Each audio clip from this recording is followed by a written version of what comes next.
तर चेहऱ्याकडे बघत होतो, कारण की मी केली ती कठीण आणि दाढी करून आलो होतो. तर जेवायचं म्हणून मी गेलो, जिथे जेवण करतो तिथे गेलो फॅमिली रेस्टॉरंटमध्ये. तर तिथं मेनू कार्ड बघितलं, तर मेनू कार्डवर बरंच काय होतं, पण खावास कायच वाटलं नाही म्हणून थोडा विचार करत बसलो होतो. तोपर्यंत गर्दी खूप वाढली होती. तर मग काय मागवली, मी जर मागवतो तशी चिकन थाळी मागवली, चिकन थाळी आली.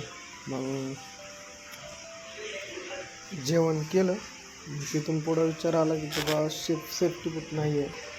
मग आम्ही गेलो सेफ्टी बूट आणायला. टू व्हीलरवर जाताना आम्हाला उशीर झाला, पण डायरेक्ट मग रूमवर आल्यावरच व्हिडिओ काढला की जे कोणी आहेत ते आपल्या चॅनलवर त्यांनी आत्ताच जाऊन सबस्क्राईब करा, तर शेअर पण करू शकताय. हे माझा नवीन बोट. भेटू भावांनो नेक्स्ट ब्लॉगमध्ये. चला येतो. Good night.